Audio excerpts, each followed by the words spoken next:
हे केशव, जब अभ्यास की तलवार से ही मन ठीक रास्ते पर आ जाए, फिर वह दूसरी वैरागी की तलवार की क्या आवश्यकता है?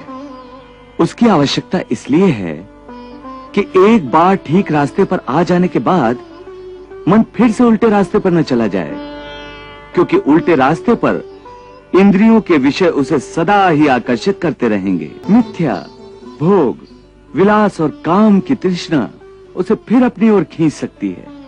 इसलिए मन को यह समझना जरूरी है कि वो सारे विषय भोग मिथ्या हैं, असार हैं, योग माया के द्वारा उत्पन्न होने वाले मोह का भ्रम है। मन जब इस सत्य को समझ लेगा तो उसे विषयों से मोह नहीं रहेगा, बल्कि उससे वैराग्य हो जाएगा।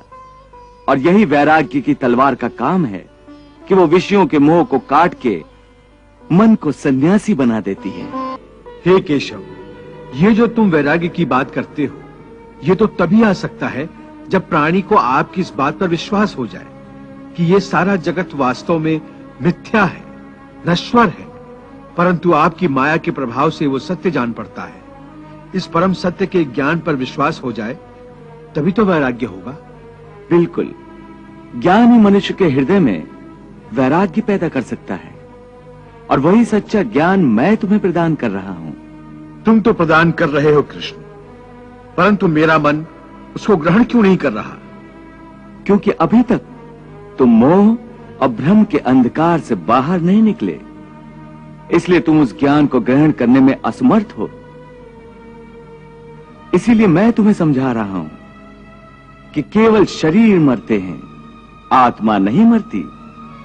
इसलिए तुम शरीर का मोह त्याग दो, उनकी मृत्यु का शोक त्याग दो, परंतु तुम्हारा मन उस सत्य को मानना नहीं चाहता। यत्र विश्वम भवति एक नीडम, अर्थात समस्त विश्व एक घोंसला है और हम सब उसी घोंसले के पंछी हैं।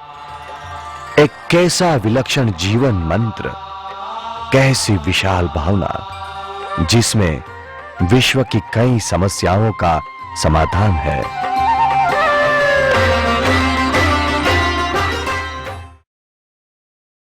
एक व्यक्ति के जीवन की भव्य जागृति समग्र राष्ट्र के भाग्य को बदल सकती है, समस्त मानव जाति के भाग्य को भी।